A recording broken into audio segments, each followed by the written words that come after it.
Hello, what have we here?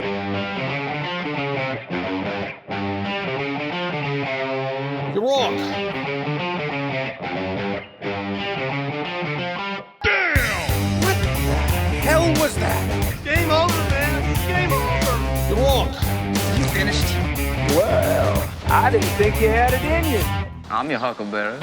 Greetings, boys and girls, lemurs and squirrels, and welcome to the Week in Geek, a wholly owned subsidiary of Free Range Idiocy, wherein we, your humble, idiotic hosts, well, at least one of us is humble, the other one likes to brag.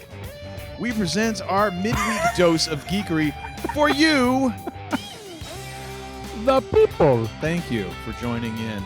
So sit back and relax as we scrape the best news we found off the bottom of the interweb shoe and let you know exactly how we feel about it. I am your Uncle Todd, and with me, as always, is this jabroni, the lead editor-in-chief bottle washer of the Week in Geek. I give you the man they call Tim. It's good to be the king. How are you, my friend? How are you? I'm doing all right. How about you? I'm feeling good. Feeling good. Yes, what is new with you? Let's just get right into the fantasy football thing here. Not so you can satisfy yourself here that your fake football team. I thought you would want to first start with the point of gratitude to our listeners, because we crossed. It's awful hard for me to feel gratitude right now, as I feel like I'm getting a Drano enema. Wow, that was graphic. Good Lord. So yeah, we crossed the threshold of 8,000 downloads on Podbean. So thank you all very much. We do certainly appreciate that. It's for all the members of the Free Range Idiocy congregation around the world, worldwide, who make this possible. Well, actually, that and the fact that we have no shame about flaunting our idiocy to the masses. So thank you all very much for your listenership and your viewership. We do certainly appreciate it. It's always nice to have a little uptick in numbers here as we come to another close of another season. Indeed. And a quick programming note here. I believe this will be either the last or second to last Week in Geek Wednesday that we will be doing here in 2025. We are taking next week, which will be the week of Christmas, off, and actually this coming Friday will be the final Free Range Idiocy Friday of 2025, because January 1st is on Free Range Idiocy Friday. So our next Free Range Idiocy Friday show will kick off our 8th season. We've been doing this for 8. Yeah, I know. It's holy crap! Really? It's in a way, it's shameful. So yes, no, holding the belt is shameful, my friend. No, I'm choosing to ignore that. But yeah, so feel free to go back and peruse the archives next week. We will be back with you either the final week of 2025 or the very beginning of 2026. So just a little programming note for you there. And now, because this jabroni over here is just itching to get into it, here we're going to hand this over to the man they call Tim to dig into the Week in Geek. What could be up first? Well, actually, our weekly update. How has your week been? Is there any? Let's get into the friggin' fantasy fake football teams and be done with it. All right. I ain't got nothing nice to say to you since you put that belt on your shoulder. By the way, where's my elimination ticket money? Where's my elimination chamber ticket money? I don't know. Are you on Venmo yet? I am. Okay, well, communicate what your username is. Jeez. Be coming around my hat and my pimp cane. Clearing out all the dirty corners. Where's my money at? Good Lord. I put the big gold belt over my shoulder, and he turns into, I don't know, like some because sort of if I recall right, you're talking about buying 2 more belts and you bought 2 side plates, all in the time that I spent the money to take your jabroni ass to this event, and I ain't seen $1. I offered a week or 2 ago, and you're like, I'm not set up on Venmo yet. I'm like, you didn't okay. offer. You said, okay, I will pay. Did offer. You offered like a payment plan. I did offer. You offered a payment plan. You like it's on like you got a couch on layaway. Oh my gosh. Oh, My glasses are fogging up. Oh my god! Like $10 a week for the next 2 years. No, will get you square. stop? Oh, This ladies ain't and Rent gentlemen. a Center, ladies and gentlemen. Come on. Ladies and gentlemen, this is Uncle Todd trying to get a few little licks in because he's sore that I have the gold belt over my shoulder and Okay. that things are not looking good So for let's him just, again, in Idiot Bowl 2. Ladies and let's gentlemen, just get on with it, okay? we are facing off, and there are implications here. Implications of implications. Because if Uncle Todd were to win, he would actually vault up into 6th place and go into the playoffs. If I win, I would remain. And by the way, ladies and gentlemen, after last week, the man they call Tim, best in the world, just as predicted, predictions, made it into 6th place. You're going to make me cuss a blue streak if you don't just get I'm on simply with this. reporting what happened to the people. But ladies and gentlemen, we have faced off, and currently right now the score is... We'll tell you what's going to happen when we see each other in person. I'm going to kick you square in the nuts is what's going to happen. Move it. Uncle Todd is ahead right now, 168 to 160. The projected points at the end of this affair, so all of his players have played. He has no other players left to play. His final point total is 168. I, on the other hand, have one more player left, and that player is Jalen Warren of the Pittsburgh Steelers, a running back. He has to put up 8 or more points in order for me to, or actually more than 8 points, 9 points, in order for me to once again vault myself into the playoffs If you do any more vaulting, like a thorn in the side, like a... no, you're like a hemorrhoid that just won't go away. Move on with it. Spit it out, Junior. Not at all. But a phenomenal outing for my team. I got to call right away my tight end, Dallas Goedert. Dallas Goedert putting up 25 fantasy points, 6 receptions, 70 yards, 2 receiving touchdowns. Not 1, but 2 receiving touchdowns. Derrick Henry put up 11 rushing attempts, 100 yards for 21 points. That was kind of a paltry outing for him. I'm kicking him to the curb after this season. Stephon Diggs didn't do so hot, but man, my man, Jameson Williams, the man who continually has let me down, has finally, made himself valuable, useful, and helpful to the team. 7 receptions, 135 receiving yards, 1 receiving touchdown. Devontae Adams, at least he got double digits. 4 receptions, 71 yards. Joe Burrow, kind of a pedestrian outing. 25 completions, 225 passing yards, 2 ints, 2 rushing attempts, 5 yards. But then my defense, who has been the anchor, the foundation of this team, the Baltimore Ravens. 3 sacks, 2 interceptions, 1 defensive touchdown, 32 return yards, 26 fantasy points. That is where I have my 160. Sir, would you like to chat at all about the performance of your team? I hate fantasy football. I hate football itself. I hate you. I hate Canton, Ohio, simply for having the Football Hall of Fame. I hate everything. I'm in the middle of a Dave Chappelle Hater of the Year sketch. All right, so let's run this down. So both of my running backs acquitted themselves quite well. Kyron Williams, Saquon Barkley, 36 and 38 points. Put that belt down before you hurt yourself. You're going to give yourself a thumb sprain, and then you have to explain to your wife why your deductible is over. 36 and 38 points for those guys. My defense, Jacksonville, did really well with 24 points. Pedestrian days for my kicker and tight end, 4 and 6 points. What's this guy's name? Is it Michael Wilson? I don't know. Michael Wilson from the Arizona Cardinals got me 16. I mean, the thing is, like, I believe that Marvin Harrison Jr. was a keeper for me this year, and I will not have him as a keeper next year because this guy, Michael Wilson, has had bigger days when Marvin Harrison has been out than Marvin Harrison has had when he's been in. Marvin Harrison is just downright next to useless for fantasy purposes. Jacoby Myers, my law firm, got me at 12 points. Debo had a very pedestrian day at 7.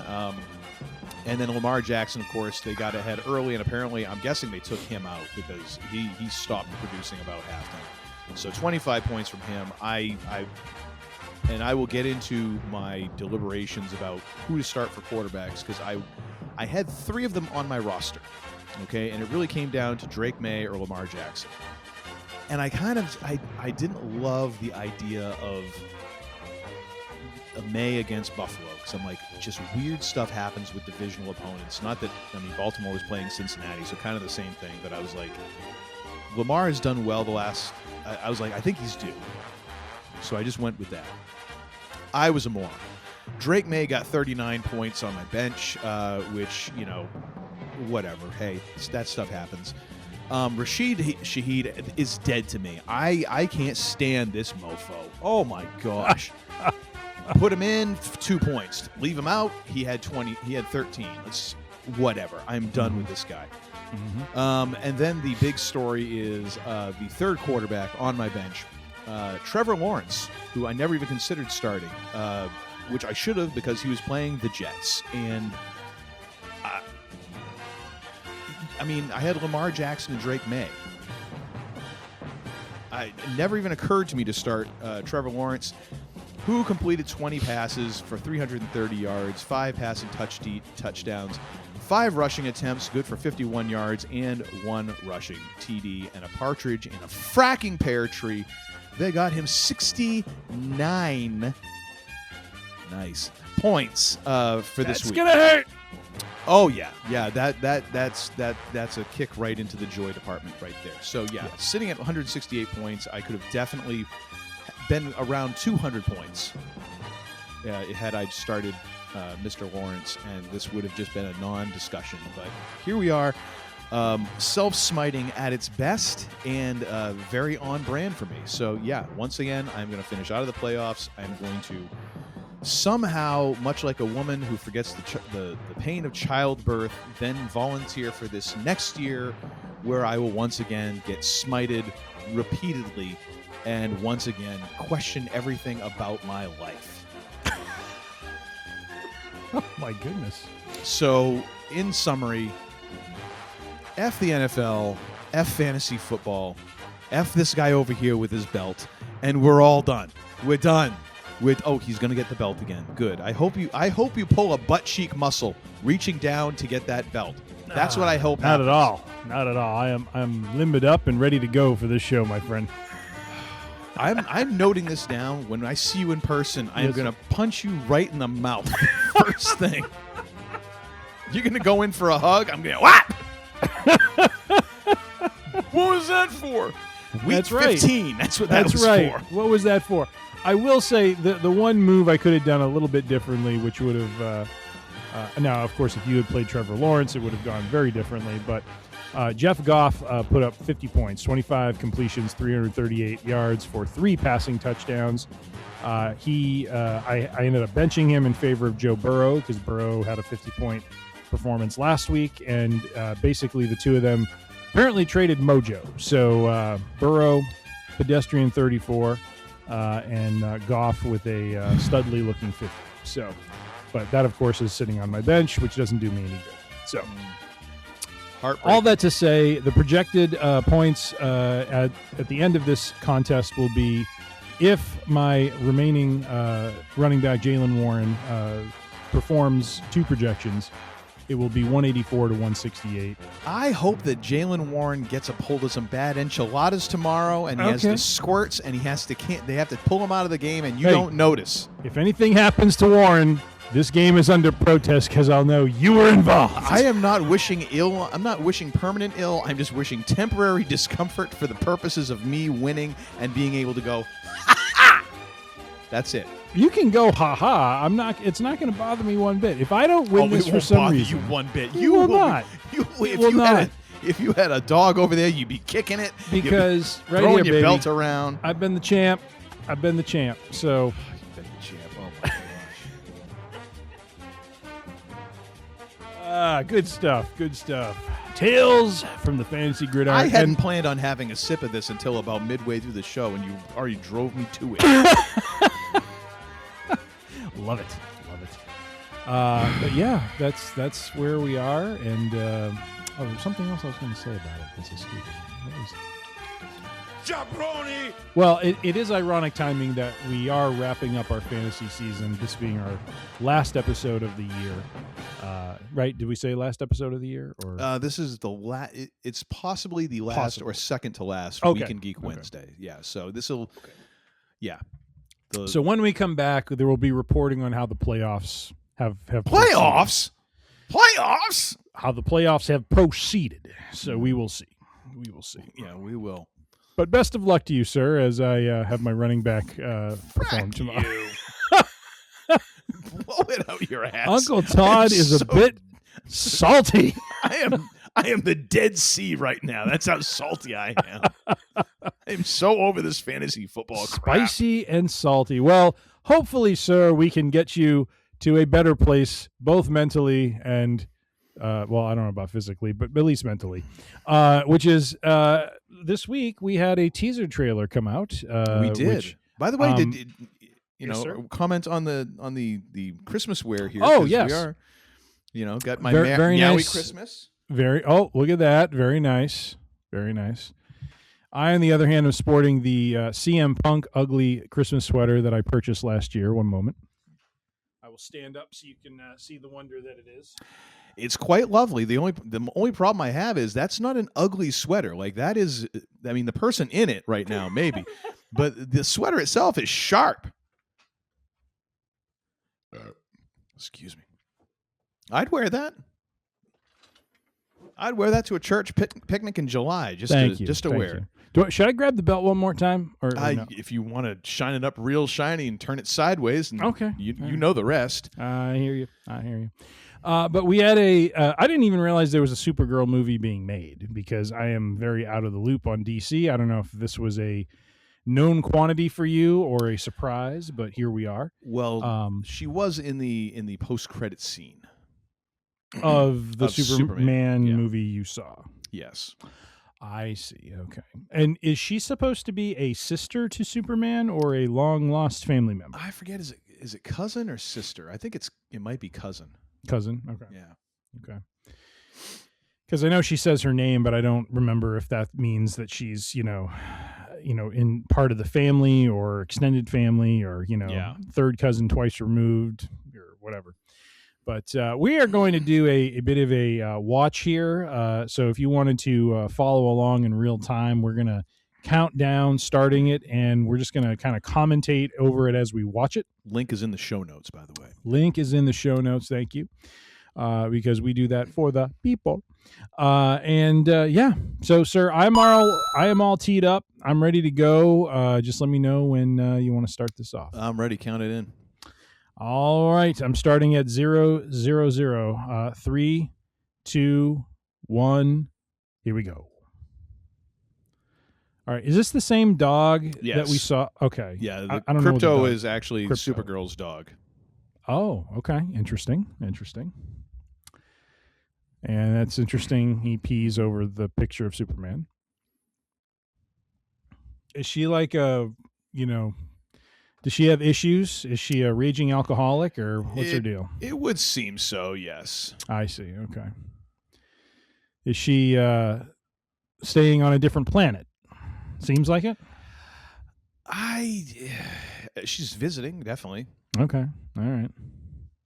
Interesting. Yeah. Other planets seem to have disco balls, I guess. So this was not directed by James Gunn, but this has James Gunn style all over the trailer here.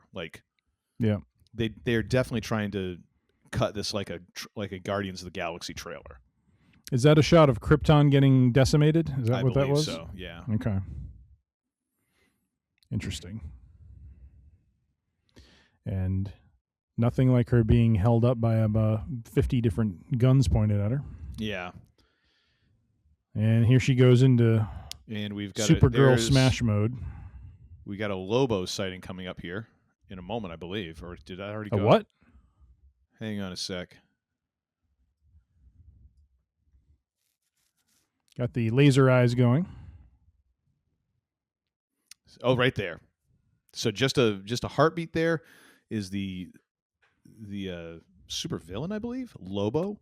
Okay. Who I believe is going to be played by Jason Momoa, because now we're not keeping continuity with Aquaman, so he's wanted to play Lobo, and apparently Lobo has like the strength of Superman, but is also super intelligent and a tactical genius, and can also regenerate and all the things. So, wow, yeah. I mean, hey, it looks interesting, but at the same time, like, so did the original Suicide Squad movie when they released the trailer. So I don't know. Like, I have very little faith when it comes to DC trailers being indicative of what the movie is actually going to be. Okay. That being said, hell of a trailer. Yeah. Yep. And I do dig the Good actress music playing Supergirl.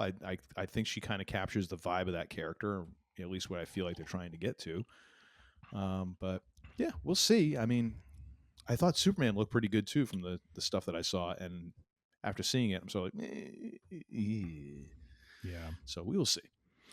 The gal playing Supergirl has a very Natasha Lyonne kind of vibe to her. Yes.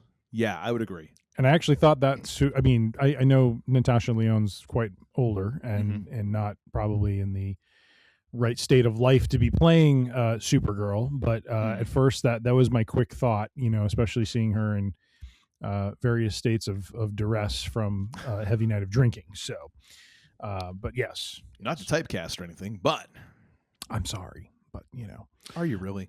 Well, not really. Okay. But yeah, it looks interesting. We'll see. I'm very kind of on DC stuff, so. Your review of Superman kind of justifies my desire to not invest a whole lot of time into that franchise, but yeah, I don't know. I should be a little more open. Yeah, I'm not gonna do a simple thumbs up or thumbs down on this one. I'm gonna kind of do like you seen the guy on Instagram, Chef Reactions, and no. he basically watches like a bunch of cooking reels, and usually like the really terrible ones. Either he watches some ones that are just terrific, but these ones that are just like the worst friggin' recipes that you ever imagine. Yep. And he'll do like a 0 through 10, and some he's like, I'll give it a 2. I'll still eat it. Yep. And I'm like, I love how he admits, like, I've worked in kitchens long enough. Like, I'm kind of a dumpster fire of a gut. I'll give it a try. So for me, I'll give this a 3 out of 10. I would give it a spin if it was on a streaming platform that I already paid for. I don't know that I'll be marking my calendar to go see this in the theater. All right. Fair enough. Our next story in this accelerated week in Geek, because Uncle Todd didn't want to spend a lot of time on the Idiot Bowl. But we have again, this is like our weekly. I call this the Avengers Doomsday Rumor of the Week. That's right. We're gonna have one of these every week, because that's the kind of content that's out there right now, folks. There's some new rumor that's flying around. Who knows what's going to be true, what's going to be false, what's going to be real. Because we got nothing between now and Doomsday except for Wonder Man, which nobody really seems to be all that enthused about. Nope. But from our friends at superherohype.com, by way of Yahoo Entertainment, I guess we have portfolios on portfolios on portfolios here. But really, basically, show me the money. Except that's nickels. Well, fair enough. Or pennies, but pennies are being done away with. Ping. So, but no, the rumor here is that apparently in Avengers Doomsday or possibly Secret Wars, we may have Chris Evans, Steve Rogers make his triumphant return, which we were told was not going to be the case. Chris Evans was pretty clear that he was not going to be a part of Doomsday, not going to be a part of Secret Wars, but here, according to, here we go. According to Scooper, My Time to Shine, hello. Have we heard from this one before? I feel like we have. Like, it definitely sounds familiar. The main focus of Avengers Doomsday, besides Doctor Doom, will be Chris Evans, Steve Rogers, and he may not come back necessarily as Captain America, but maybe Nomad, who I have no idea who Nomad is, or some other character, though Marvel has not confirmed his casting at this time. So, sir, thoughts on Chris Evans coming back and running alongside Robert Downey Jr.'s Doctor Doom? So let me just look this up, because I'm curious. I thought I knew what Nomad was. Nomad is the name of several fictional characters appearing in blah, blah, blah, blah, blah. Nomad name and costume were created by... whatever. So the identity was revived. Original Nomad is an alternate identity that Steve Rogers adopts after he abandons the Captain America costume and title. Mm. Rogers becomes disillusioned with the United States government when he discovers that a high-ranking government official is the leader of the terrorist organization known as the Secret Empire. Rogers decides to abandon his Captain America identity, feeling he cannot continue to serve America after this latest discovery has shattered his faith in the nation's status.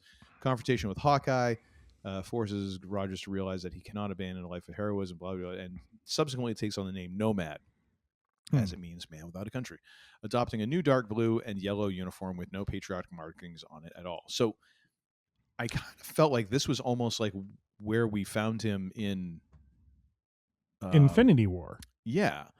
So, but I mean, I guess it's not expressly stated. Like he was, it's kind of Nomad light. I mean, I could see that. Yeah. Well, actually, no, I can't, because it would have to be a different version of, if it's truly Nomad, it would have to be kind of a different version or his excuse to still go out and do some superheroing on the weekends or something. Because by the time unless something really happens after Endgame, he was kind of like okay enough with things, you know? Yeah. So I don't know. But overall, I mean, I think it's an interesting idea. And I feel like I just read the other day something about how basically Evans turned down Captain America like 3 times before he accepted it. And it was basically Robert Downey Jr. who told him, like, dude, you take this, you can do whatever you want after. Like, this will give you the ability to take whatever roles you want going forward. Because one, you'll probably make some decent money, but also this is going to give you some clout. And I think he was pretty much into that territory where he could kind of do what he wanted. Yeah. It was nice to see him in Deadpool and Wolverine.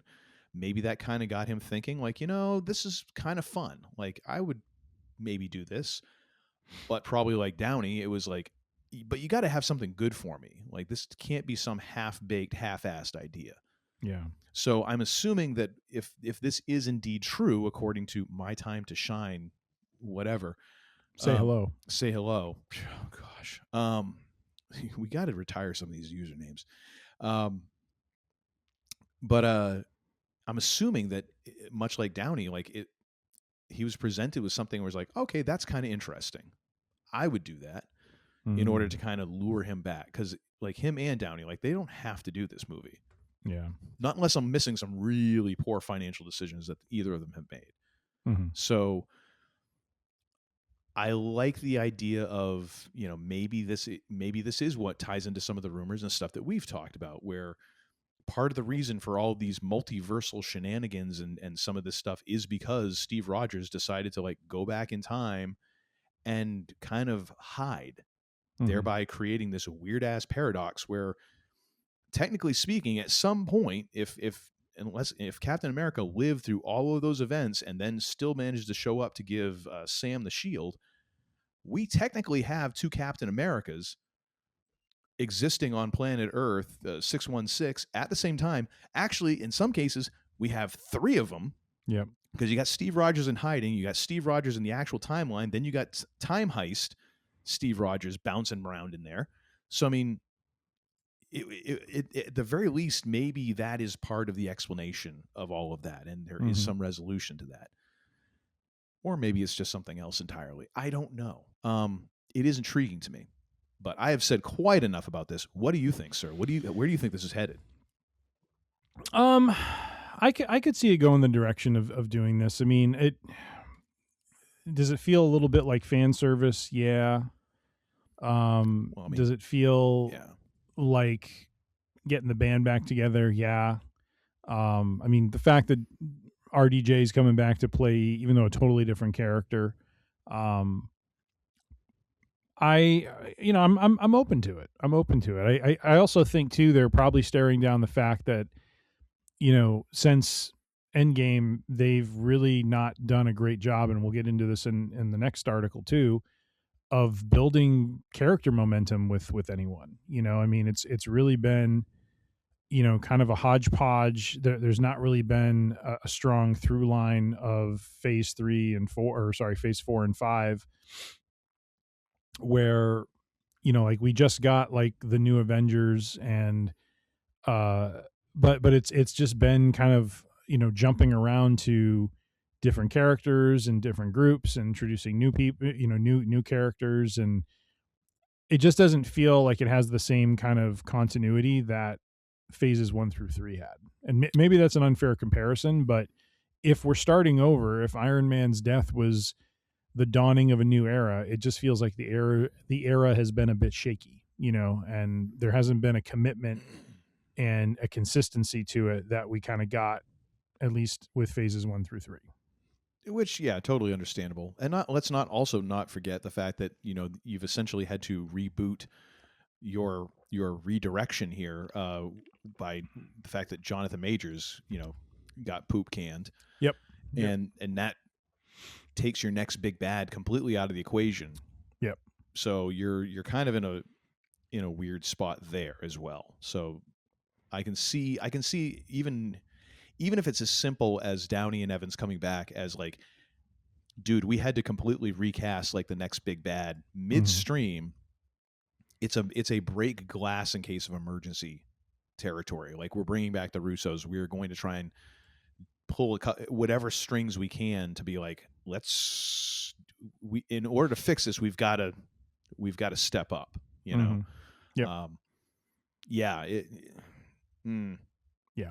I think it comes down to like, is there a good story, really? Oh, absolutely. Yeah. I mean, that's really, like, what's the why, and if the why is compelling and good, then absolutely. If it's very thin and not thought out, then I don't know, but at the end of the day, what is it, just to get, them both together on the screen, or is there a larger story being served there? And that's the part we just have to wait and kind of see, because all the rumors in the world are not going to answer that for us. So. No, and there was, I believe, if I remember right, at the end of this, there was like, oh, and some people might say like, this is an original, or come up with new ideas and all this. It's like, dude, like, seriously, like, this could totally be just an imaginary thing that isn't happening. Mm-hmm. But if it does happen, and it is good, are you still going to sit there and piss and moan about it? Probably not. Right. So let's just see how it shakes out. Mm-hmm. It may or may not happen.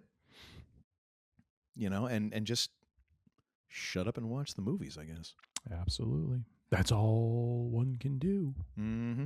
Well, unless they get a podcast, and then they can just, or they have their own username, they can throw out these BS theories. I know. I think I'm going to call mine The Champ is Here.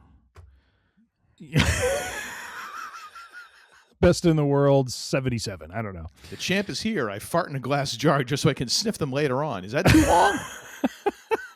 Is that too many characters? Might be too many. Too many. But, kind of along those lines, and if nothing else, I am here to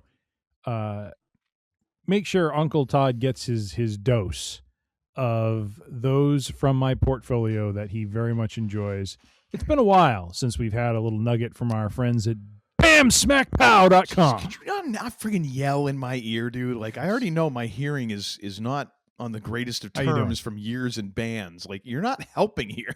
Well, just piping it directly into my skull. I just want to make sure you're aware that we're gonna, hear from BamSmackPow.com. I'm aware of it. My appendix is aware of it. That one shot all the way down to my sphincter. Okay. Is your wife aware of it? One level below or above? She might be, actually. Okay. All right. By the way, she wants the money for the Elimination Chamber ticket as well. Hey, I've been waiting for the Venmo handle. I asked you last week. I haven't signed up for Venmo yet. I'm like, okay, fine. Let me know. So don't turn this around on me. I was waiting for you. Oh, you're waiting for me. Again, you were talking about a payment plan. It's not like you were like, oh, send that money right to you. No payment plan. No payment plan. Oh, okay. All of a sudden now, Mr. Moneybags, he's waiting for the belts to go on sale so he can't spend it anyways. Unbelievable, this guy over here. I know. Unbelievable. You are unbelievable. Oh, all right. Well, from our friends at BamSmackPow.com. See, that was nice. The and civil long the way you wait said it there. for Shang-Chi. What's that? That was nice and civil the way you said it. That was nice. Was it? Yes, it was. Instead of BAM! SmackPow.com. Again, I am going to punch you square in the face on That's the streets fine. of Chicago. That's fine. We're both going to be arrested. No, you're going to be arrested. Oh, no, I know how it works in Chicago. They're just going to arrest everybody and ask questions later. We'll sort this out later over a Polish sausage. Or an Italian beef. Well, that's both. 6 Why and 1 not half a both? dozen of them. Why not not both? both? That's true. But title of the article is "The Long Wait for Shang-Chi's MCU Return Remains a Disappointment." And if I summarize this into a few points here, please do. This was a long-winded. This was. First point, Shang-Chi's comeback has become symbolic of broader MCU pacing problems. So in this article, they talk about how fans are genuinely disappointed that Shang-Chi hasn't returned in live action since the 2021 movie, especially while other characters, like apparently Trevor Slattery, who will appear in Wonder Man, shows up in new projects first. This absence has become one of the most visible examples of Marvel's uneven storytelling and scheduling in the multiverse saga. And this kind of goes to my point just a second ago about the consistency piece. Yeah. If you're going to have Shang-Chi play a major role, and even if he were to show up in Doomsday, there is a little bit of shine taken off of him by the fact that you haven't had him appear in anything else.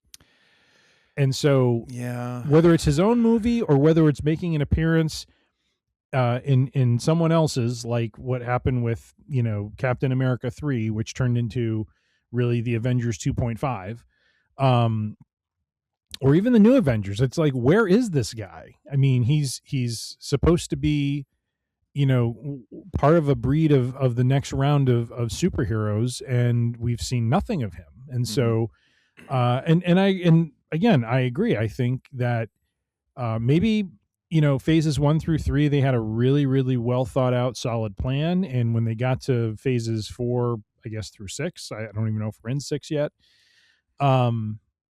that it's been a little more touch and go, and they haven't invested in the same way. As you said, they've had to make a few pivots along the way, but still, it's very strange that you'd introduce this character, but then you wouldn't have a plan for where things go with that character. And maybe maybe things have been elongated a little bit because of the departure of Jonathan Majors, and they had to stretch things out a little bit. But I think this article's point, at least this first point, is well taken around the fact that it is indicative, I think, of an issue that MCU creative is having, because they seem to have generated a lot of content in the early 2020s, and now they've gone almost the other extreme where they're only doing so much. So like we talked about, we have Wonder Man, and then we have to wait all the way till next December for Doomsday. So it just feels a little like underwhelming, because y'all are going to go quiet for basically a good 12 months. So here, I'm not trying to defend Marvel too much here, because they have been uneven, no doubt about it, and uneven is definitely being generous, and I'm going to be generous because it's our show. I can do whatever the hell I want. Generous kind of guy. However, I will say, between Shang-Chi and now, Jonathan Majors, I think, got fired in late 2023, early 2024. And so you have that. There's been a writer's strike in there. So there have been things that would have delayed any of those things. I think another thing that I kind of wonder about, and you tell me if I'm off base on this, is it just me, or does it just take that much longer to produce anything now? I mean, it used to be like Star Trek: The Next Generation was a big show back in the day when it first debuted. It had a huge production budget. Those episodes, I believe, at the time were costing more than anything else on television, because it's sci-fi. It was very effects heavy and all that. And you can look at it now and go, yeah, the carpet and all this and whatever. But I mean, they knocked out like 20 plus episodes of that a year, year after year, for network television. Now, if we get like an 8 to 10, sometimes 12 episode show, it's a year and a half to 2 years before we get season 2. Like a year and a half, 2 years in between seasons. Not like it's just everything is taking that much longer to produce. Mm-hmm. I'm not sure why that is. I'm not in tune enough with how production is doing. I wonder if some of it has to do with, just the amount of post-production, the amount of cooks in the kitchen, or whatever it is. Although you would think with the computing power that we have now, it's render times are a lot shorter than what they used to be. I remember like when they were talking about Toy Story 2 or something, like the render times on that were like measured in days as opposed to like minutes now. So it's like, I don't necessarily understand why that's, bless you, I don't understand why that's necessarily happening, but it does seem like it's happening everywhere. Ain't nobody producing anything really quick. Yeah. So I think there's a little bit of that as well. Like it just takes a while for these things to happen. And I think the other aspect of this, aside from that, is just the fact that Marvel spread the universe out way too quickly. Like they really got into expansion, and after a while it becomes really hard to keep track of all these things when you're not like, they're not all happening, very close to each other. That was like the benefit of the first couple phases of the MCU, was like everything was very interconnected and happening very kind of tightly alongside each other. And then you start getting into like Miss Marvel. You start getting into, WandaVision, which is kind of close, but then it's springing off in this other direction. Then you get, what's Agatha all along, and you start getting these other things that are adjacent to. Mm-hmm. And now it's much easier to lose track of characters because you're like, wait a minute. Now, was this over here, or was that over there? And it's much harder to wrangle all that in. So I think that's part of it too. Like, and I think that's part of the reason why they're really kind of reining some of this content in, because they realize like, crap, we've got way too much happening and nobody's even keeping track. Like, think about us. Like, we were watching everything, and there are still things that we have not watched that are a couple years old now. Like, I don't think did you ever end up watching Miss Marvel? Nope. I thought it was pretty good. Some people hated it, but I thought it was actually pretty good. I can't say I haven't had time. It's just I just choose to watch other things, and so I'm not. Yeah, I mean, I didn't watch the Wakanda series. Yeah, the Marvel Zombies series. I don't think I watched season 3 of What If. Mm-hmm. And I'm sure I'm missing some other stuff that's come down the pike. Like I just haven't watched it, because after a while it's like it's just too friggin' much. Yep. Which before we were all thirsty for it. It's kind of like Star Wars too. Like everyone wanted more Star Wars and more and more and more, and then it's like, all right, how about a little bit less and make it better?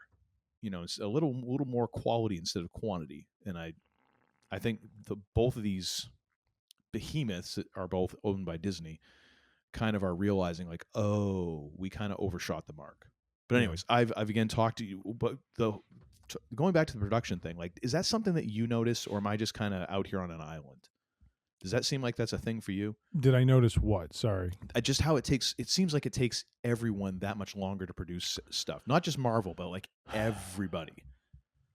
I mean, I guess. I mean, I'm not highly attuned to the schedules or anything like that. Andor coming out when it did felt reasonable. I mean, I remember reading that Marvel was looking to dial back on how much content they were creating, and so my impression is that's part of what's happening here. But I mean, I don't know. I mean, this is all just based on stuff I'm reading. Okay. It could take more time to produce, certainly. But the thing so I get that to a degree, but the other part is, okay, so even if it took them a while to produce, where is this character? Like, oh no, totally. Like that's not a production issue. That's a creative writing issue. And absolutely. Yeah, no. And to your point, we have Charlize Theron's character who at the end of Doctor Strange in the Multiverse of Madness, who haven't heard of that. We haven't seen anything from the Eternals. I know Eternals is not high on everyone's list, but nonetheless, they're in there somewhere. So where are they? You know, and where are some of the characters that are functioning on the Earth at the same, you know, in that universe at the same time? You know, so that to me is where I feel like, production issues aside, I feel like this is a creative problem, and so you know that kind of leads into the next point, because if you have this creative problem and you're not pacing things appropriately, you will then basically squander whatever momentum you create from that property. So Shang-Chi was the first film was both a critical 92% on Rotten Tomatoes and cultural hit, particularly as a landmark for Asian representation and martial arts action in the MCU. But despite the success, Marvel has barely utilized the character since 2021. No cinematic sequel has moved forward, and his story has only appeared in animated projects outside the main MCU timeline. That is the weird thing. Like, it's not even like, oh well, they're working with it, or they're in, not in production, but in like development. Like it's the weirdest thing. That is absolutely true, and I agree. It is a creative management problem, because that was a really good movie, especially coming on the heels of some ones that were very mediocre, being generous. Yeah, and to not do anything with that is kind of, I get the fact that Trevor is going to be part of this, because you can drop Trevor Slattery into any property and it would be kind of funny. Yeah. But the fact that like you don't have anything is kind of bizarre. You're right. It feels very WCW-ish. You know, it does. And I think the point with that is, I mean, you know, the Slattery character is a minor character, easy to drop in, you know, for an appearance if you need it. But I think the point is, why is that character getting more thought than this main character? Like, clearly you thought about dropping him into this for some purpose. But where is Shang-Chi in all of this? Like, why has no one thought about inserting him into some of the stories we've seen, even if it's a cameo or a quick appearance? I mean, we've seen Bruce Banner popping in as, you know, Bruce Banner, or the Incredible Hulk, or sorry, Mark Ruffalo pop in as Banner, that sort of thing. And yeah, it's just odd, you know. It's and probably the line we'd get is, well, the multiverse is large, blah blah blah blah blah. But it's like, yeah, but that's a story you chose to take on. Okay, so you wanted to get into this, and me as a fan wants to see continuity. So please provide continuity. It's not my issue that you're working in a a universe now of multiple threads, and it's hard to manage. Like, that's why I'm paying my ticket price. Like, go figure it out. You know, it's like, and it's weird because if it was something like, oh well, we had plans for Shang-Chi in the Kang timeline, because now that is a splinter that's been pruned. You would think that at least there would be some mention of that, or even I forget what the guy's name is, and I'm too lazy to click over and find it. The guy who played Shang-Chi, was it? I can't remember his name. I'm sorry. I'll look it up. Can you help me with that? But he, it's like nobody's even mentioned that as a possibility. It's not even like, well, there were some plans, but we had to scrap them and this and that. It's like none of that. Simu Liu. Okay. It's like none of that. It's like, yeah, there just hasn't been anything. Yeah. Which is baffling. It really is baffling to have a character this powerful, this popular, in a good movie, and nothing. Like, okay, this is a very DC sort of thing that you're doing here. And yeah, I mean, and if I were, I mean, obviously, I am not of Asian descent. I would be kind of like, yeah, this is the kind of stuff that people start getting a little antsy about and start wondering, like, okay, what. You start getting rumors of bias and this and that and the other, because it's like, what else would you have to do? Like 92% on Rotten Tomatoes, as ginned up as the ratings can be on Rotten Tomatoes, like that ain't for nothing. Mm-hmm. Like, how come this has not moved forward? It would have been like Black Panther making, billions of dollars and then going, yeah, we're just not planning on making a sequel for that. Like, why? Like, this is the kind of thing where these sort of thoughts start coming in. Like, if I were of Asian descent, I'd be kind of pissed, honestly, because representation is important. Like, being able to see someone who looks like or acts like or has something in common with you on a big screen from a major studio is important. Like, it's like, oh, hey, I am seen. Someone like me is there, Yeah, and it's baffling. I don't really get it. As much as I try and find reasoning for it, all of that reasoning does come up short. Yep. Like all I'm trying to do is like at least find a possible reason, and even those I'm like, even these are dumb. Yeah. I agree with you. Like there's not a I don't know. Yeah. And, the third point is, it talks about fans feeling this gap and how it's undermining, Shang-Chi's narrative potential in the universe. So there's this lost opportunity on not building on what happened in that movie. And I had forgotten about this, but there was some cliffhanger around the 10 rings and his sister. Yeah, because his sister takes over for the father. Right. And, so this gap makes his upcoming appearance in Doomsday feel reactionary rather than a thought out continuation. And I would agree, that I think there's something that you need to think through there. And, how we haven't had a sequel to it to just kind of forward the character's arc to some degree is strange. So this is where Marvel is, and here's where, again, I'm not trying to defend necessarily, as like I'm just trying to get into the thought process, because you had to scramble after deleting Kang, as Matt Hardy would say, and now you're doing this as like, and it seems like they've either moved or scrapped some movies in between or some ideas. It's like, okay, maybe the thing is like get to a big ensemble movie so that we can pull in the characters who we're going to use going forward, and almost do a soft reset. And so we can bring in Shang-Chi, we can bring in this person, we bring in, and we notice the Eternals are left off of the list here. So apparently, maybe that's just where everyone just forget about the Eternals. And this is their way of course correcting. The only problem you're going to run into with that is like if there's only but so much screen time and storytelling you can do in that ensemble movie. You better have a very succinct reason why Shang-Chi has not been involved, or has not, why there's been no development. And even using that as a kind of a, maybe this is the reasoning, I don't think it's a good reason. Yeah. That's the only thing I can kind of come up with. Yeah, it's not and great. And so the next point, it kind of touches on is the representation part that you were talking about, how that matters, and yet Marvel hasn't capitalized on it. Beyond the box office and the score, Shang-Chi's role was an important step for Asian representation in Marvel blockbusters.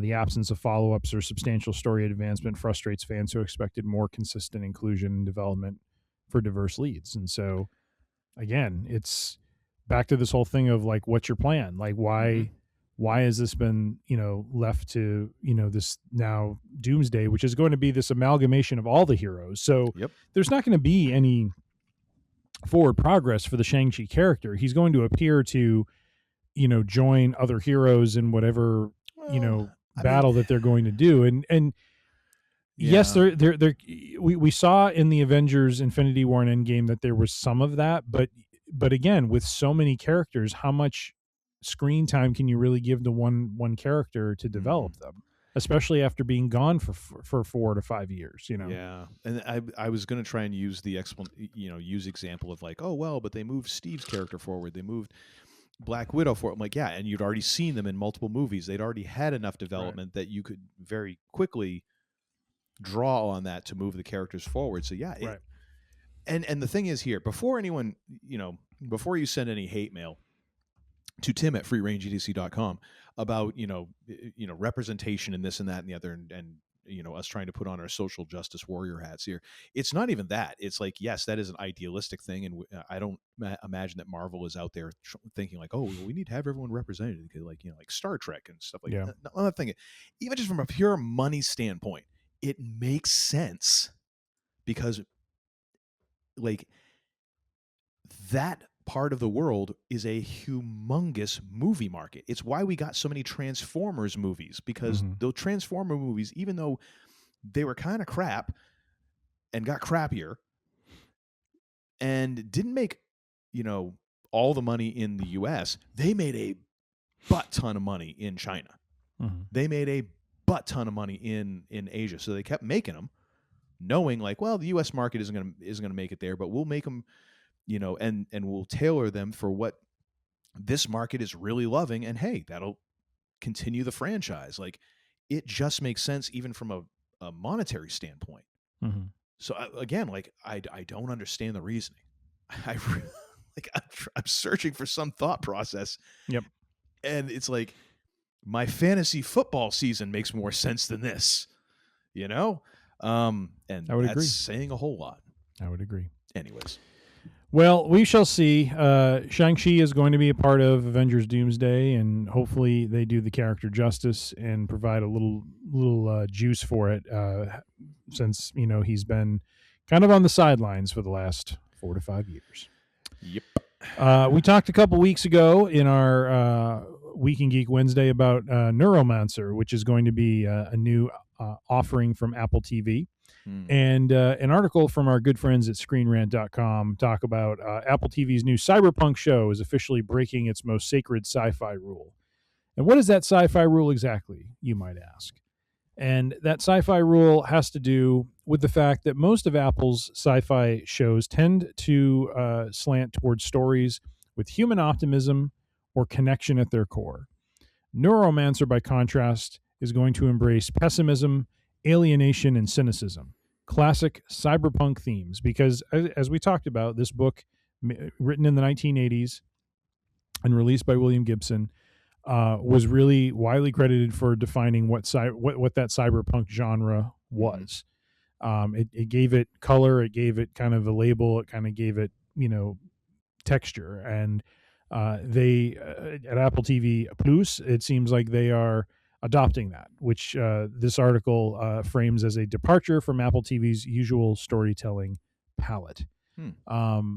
Is that your read on this? I mean, I watched Silo, and Silo has threads of hope in it, but I'll be honest with you, it's kind of a dark tale. And yeah, I know I think there's a new show called Pluribus that's out, which seems very bizarre, but I kind of want to watch it. Me too. And I want to watch Severance too. I've only gotten like toe and I don't know that Severance I would call hopeful. You know what I mean? It's kind of. I mean, I guess it's hopeful in a way that you have a character trying to break out of something. But if you ask me to list some characteristics of the show, optimism and hope would not be two of them. So well, I think it's not necessarily that it has to be like an overt, like George Lucas, leave them with hope. That sort of thing. I think the hope is basically like people are working together. Yeah. Like there is some sort of camaraderie or like aim that like things can get better. Okay. Even in a small way. Yeah. It sounds like what they're saying here is that Neuromancer basically is like things are just absolutely fracked and they're probably not going to change. So I'm not trying to make things better for humankind. I'm just trying to get a little bit ahead and just make this tolerable for me. Can I offer a suggestion? Sure. Since I'll pull the curtain back a little bit and say, yes, we won't have a show next week, but you and I might meet to do some planning for next year. Yes, we will. I think so. We are. Yeah. Well, I'm trying to okay. sizzle it up for you're trying the to do a listeners tease, here. and I just blew it. I'm sorry. Just forget Jeez it. Forget all the rest of that just happened. Sorry. Squirrel. Yeah.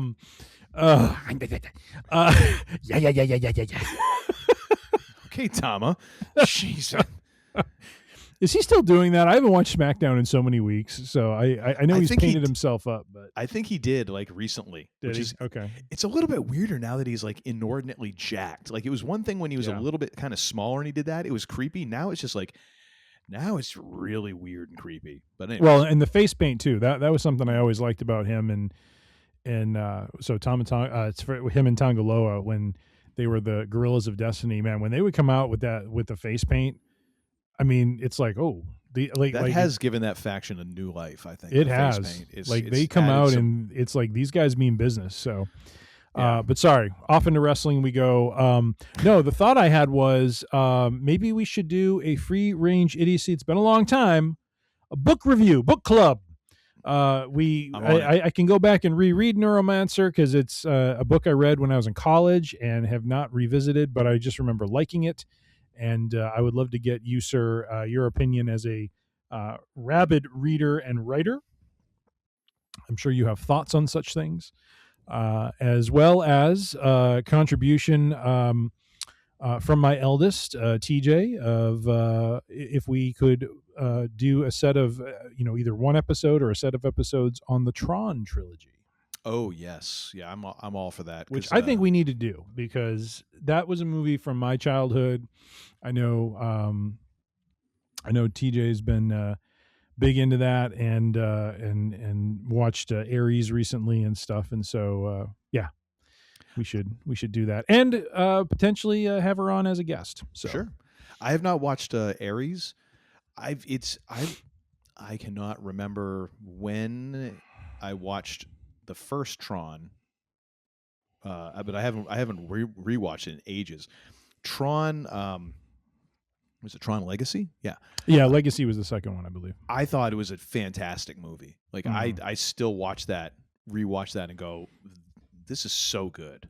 Yeah. Like I felt it was like such a great way to do a movie sequel that is obviously way past, when you would normally do a sequel, and a way to kind of explain how things are stepped up and different and changed and all that. So yeah, I'm totally up for that. I guess I got to watch Jared Leto for a while, but yeah, I'll make it work. But yeah, I definitely like to rewatch the original as well, and kind of complete that trilogy. So yeah, I'm all for that. Yeah. Yep. And as well as the Neuromancer, I just pulled that up on Bookshop, so I might get myself a copy of that so I can dig into that after I finish the current book that I'm on. Nice. So as I mentioned, Neuromancer adaptation of this show will be an adaptation of William Gibson's influential 1984 novel, widely credited with defining the cyberpunk genre. It's being developed as a 10-episode drama for Apple TV. Is Apple TV just Apple TV now, or is it still Plus? I don't know. I think the Plus is still in there, but all right, Apple TV Plus. I think it's because Apple TV is like the name of the unit, like the actual box. Yeah. So instead of your Roku, you have Apple TV, and Apple TV Plus is the network or the programming arm of it, I guess. All right. I just know that I'm kind of pissed off with my Apple Plus lately, because Apple TV, because the damn thing has booted in the last month twice now. It's refused to connect to my it's connected. It says it's connected to my Wi-Fi. Everything else in the house will stream and is connected. And this one little tiny black box sitting on my mantle that I don't do anything, don't even look at it crossways.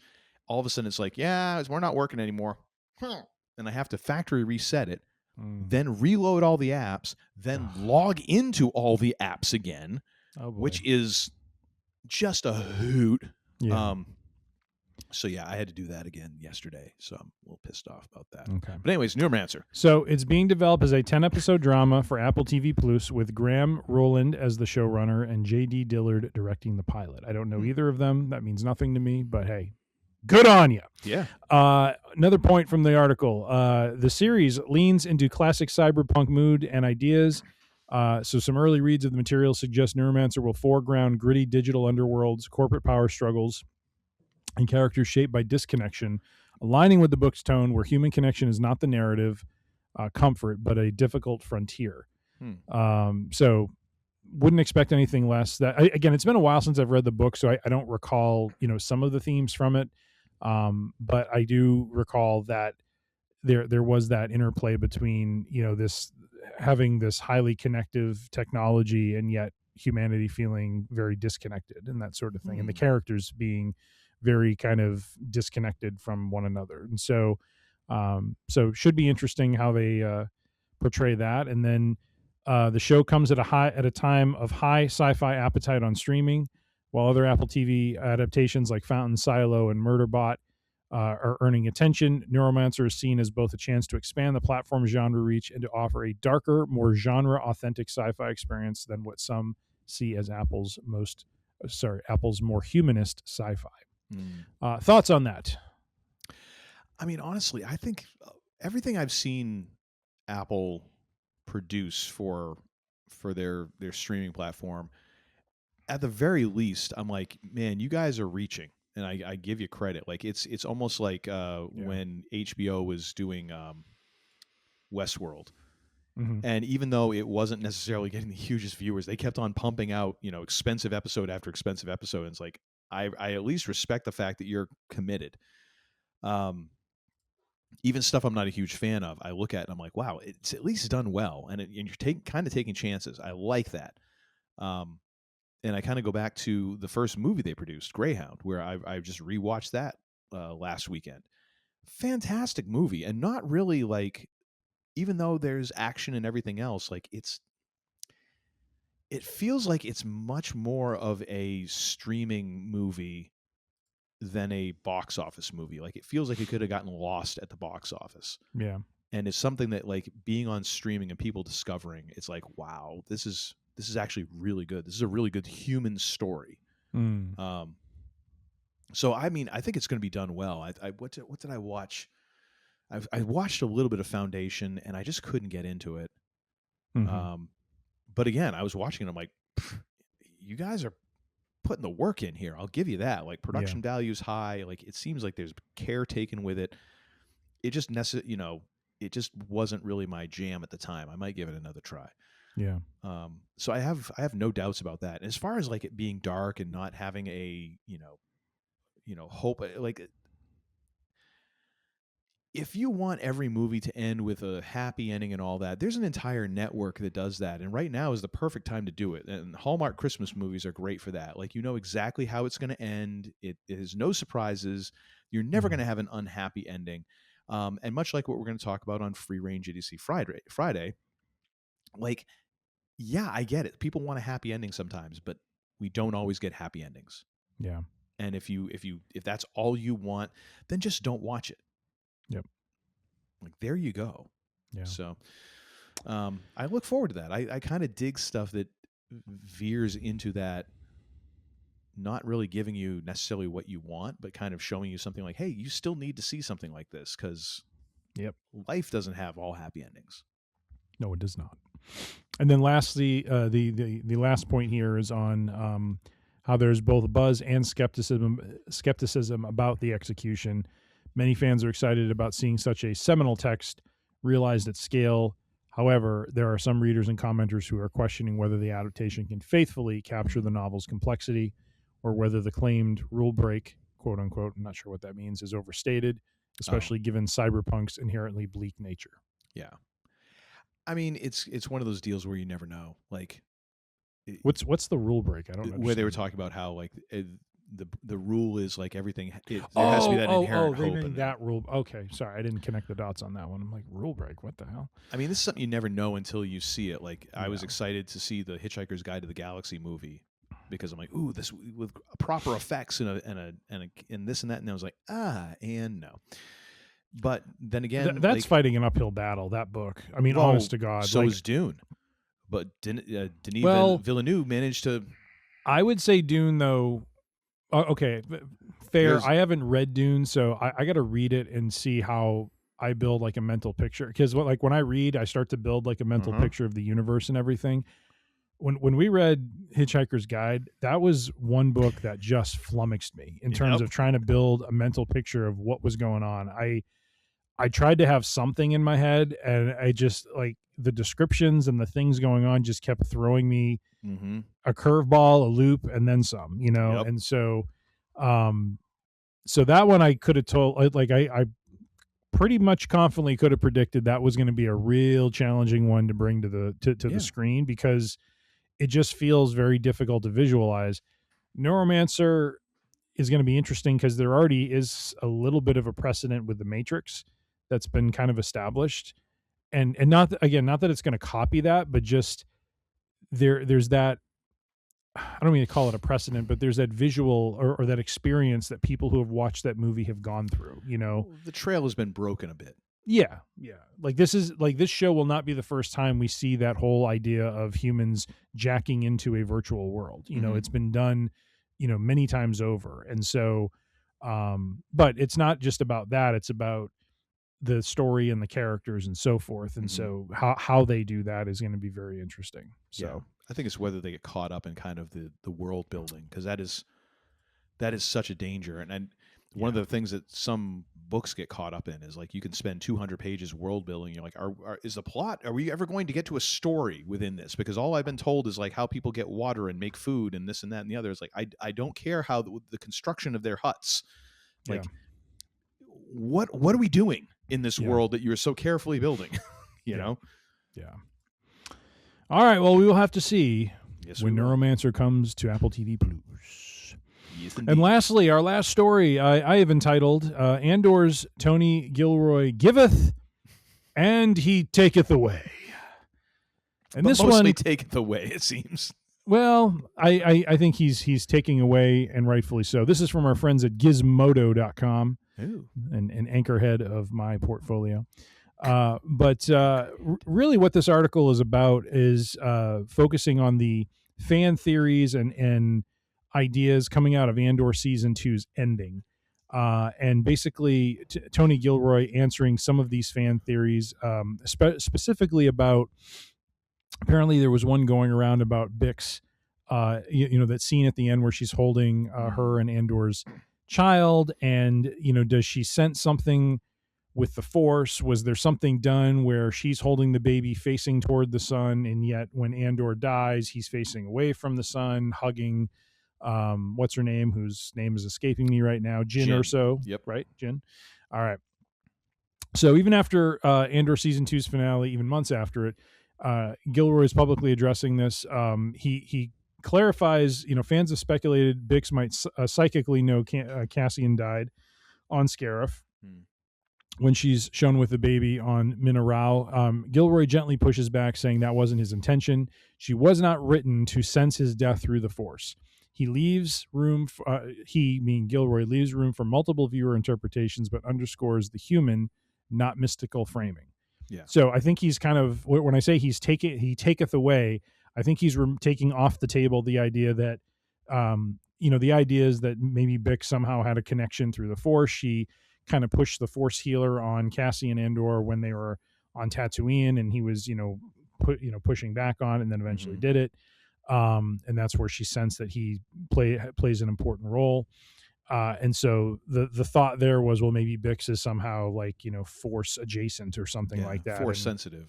Yeah, Force sensitive, but very, weak. It's just something that she maybe kind of had there. And he basically kind of shuts that down. Like one more point, and then I'll open it up. The other thing he said is the ending, Gilroy also says the ending is bittersweet by design. He chose the finale's quiet, reflective tone with Bix and her baby, partly to give Andor's overarching narrative a sense of emotional hope amid tragedy. That heart-tugging contrast was intentional and not accidental. So, thoughts? Well, my first question is, do you really feel like he's shutting that down? Because I really don't. I feel like he's just clarifying, like, that's not what I intended. Not like, and therefore... I mean, he's but through the clarification, I think he's...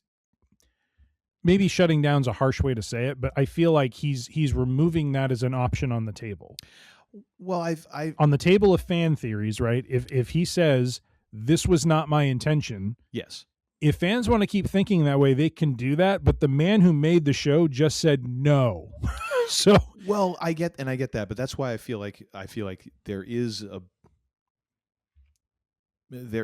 importance in saying shutting down, because I think there is always the intention of the author, but then there is, what Jimmy Dice so eloquently said, headcanon of like what you have, that it's even though he's saying that wasn't my intention, until like we don't see that ever come to fruition, I would not say that, well, then that's off the table.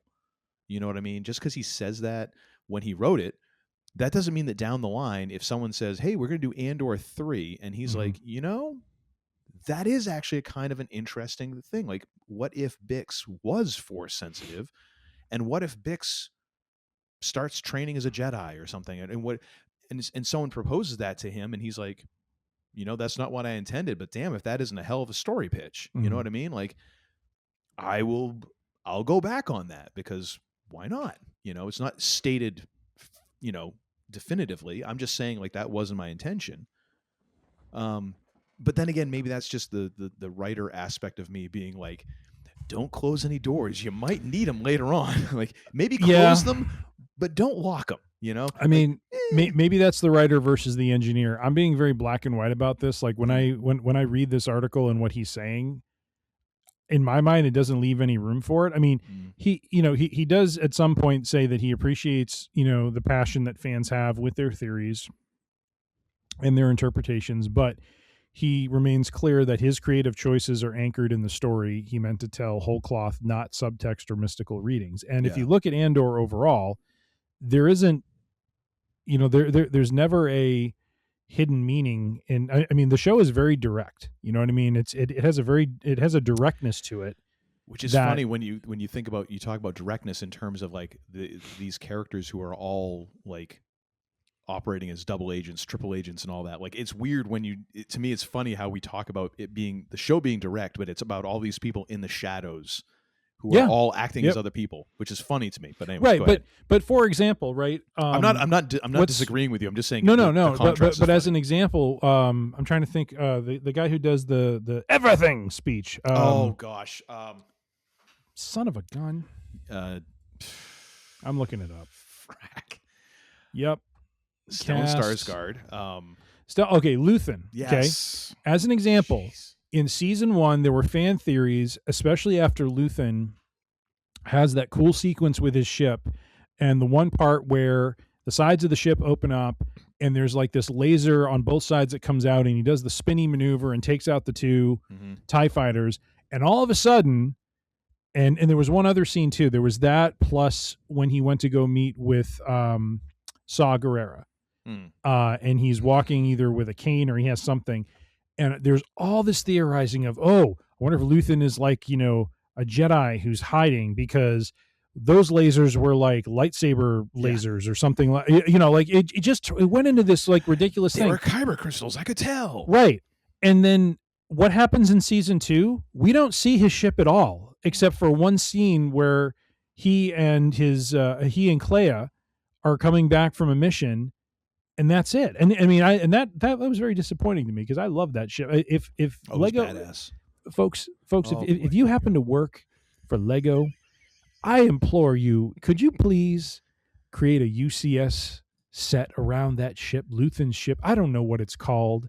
I forget. It's called a Hallcraft, something like that. They called it a Hallcraft. I would buy that. I would forfeit giving Uncle Todd the ticket money. No, you wouldn't. The gingerbread AT-AT is still out of stock, by the way. Son of a bitch. Damn you. But to me, like, I feel like that's an example of what Gilroy's saying. It's like there isn't a lot of subtext in this show. Like you can see something and think like there may be a deeper purpose to it. Oh, there is a back order for the USS Enterprise D, though. That's good. For $400. It'll ship in 60 days. I know when Uncle Todd, why he wants to get that set. It's not for the ship. It's for the William Riker who has a trombone. Oh, that's right. I just saw that. Riker has a trombone, ladies and gentlemen. That's kind of awesome.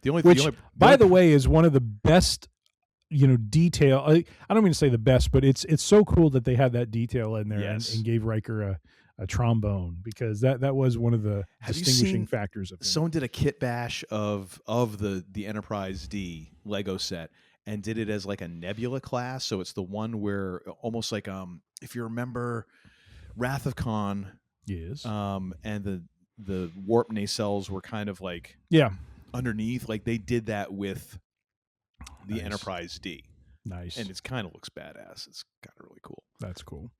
Anyways, getting back to the the topic at hand here. So to me, that's what I mean. Like I think Gilroy has told a pretty direct story with these characters. Like yes, they are secret agents. Yes, they're working in the shadows, but there isn't like some hidden twist that goes on with them all. Like Cassian is who he is. Bix is who she is. Luthen is who he is.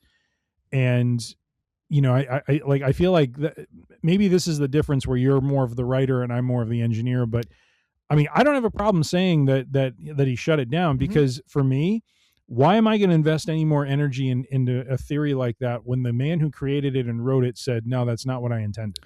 Like, it just feels And it just feels odd to me. But but it's also it's the way that these things can happen. Like you go back to one of our favorite Binkies, BSG. Sure. It's not like they set out and said, you know what, Colonel Ty is a Cylon. Mm-hmm. We know we've got these final 5 Cylons. Like that kind of all grew out of this lore. And then they were like, oh, well, who are the final 5? Mm-hmm. And you wind up with Ty and Anders and Tyrell and all. Like they weren't ever, it's not like they started with a series Bible season 1 going, oh, and by the way, these 4 people, 2 of whom were not even really introduced in that first season. They weren't introduced very early. These are the Cylons that we're going to learn about in season 3, end of season 3, whatever. Not a thing. So that's why I just I always leave that open, because I feel like sometimes, especially in shows that kind of grow and you don't have every single thing planned out. Okay, well, maybe that seems like a cool direction. Let's go that direction. So, I mean, that's why I guess I draw that line of like, well, he's saying that wasn't his intention. To me, I just see in other examples, like, that doesn't necessarily mean it's like, and therefore we're going to carve that on a stone tablet and thou shall not ever happen. I think it could happen. It probably won't. But it could, to me, I look at that, I'm like, that is kind of interesting. That does seem like kind of fertile ground going forward and kind of a cool tie-in. Probably won't lead anywhere, but yeah, it probably is me and just kind of the, wishy-washy person that I am. Last thing out of the article is what? I said it's part of my charm, and being a pain in the ass, if you will. Last point is just Gilroy again underscores that the ending highlights Cassian's legacy and emotional impact. It's that tragic arc. He set up to die in Rogue One without ever meeting his child. That decision magnifies the sacrifice he makes for the rebellion and gives the finale a poignant resonance rather than a triumphant beat. Yeah. And I think it's true. I think it's very true. So, again, and I want to be careful here and classify this. This isn't Gilroy getting on a soapbox, pulling the William Shatner from SNL. It's like, get a life, It's not him doing that. He's too polite for that. Isn't he British? I think so. And he acknowledges, like, he appreciates the passion that fans have, but I think he wants to help them understand a bit of what his intention was, and that you're putting some meaning into things that I did not put meaning into. That was not where my head was. That was not where the story was. Here was the purpose of that ending. And, I think in part to give them, something concrete, so that it isn't like, like the Sopranos finale where it's like everyone's guessing what, like, not that Andor was like that, but it feels like that's what some of that was, like fans speculating, oh, they shot it this way or did it this way because it means this. And it was like, he really wasn't, while he knows there was a connection or acknowledges the connection that Andor will always have with Rogue One, there wasn't a direct line he was trying to draw from that big scene over to the end of Rogue One. Like he just was, like again, it's as simple as she took a walk with her baby out in a field. Like that was all I intended, Well, so, and staring off into the horizon right. with the sun, like that happens in any number of movies and television shows. Yes. And it's these things that can get added in later, Yeah. But no, I think we're both right on this one. So we'll call it a draw. The champ is more right, though.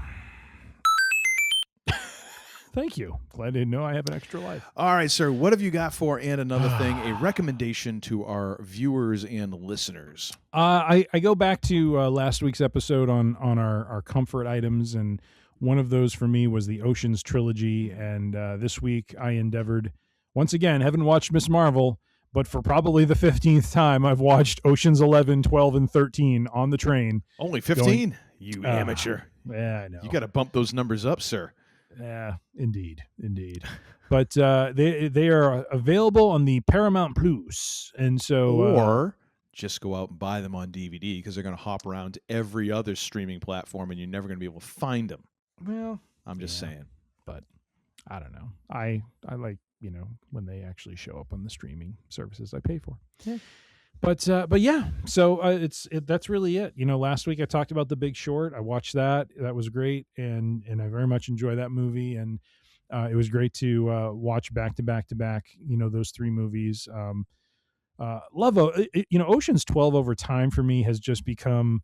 It's definitely the artsy of the three. There's just something about them in Europe and the music and the way it's shot and everything they do that is just really funny, or just really well done.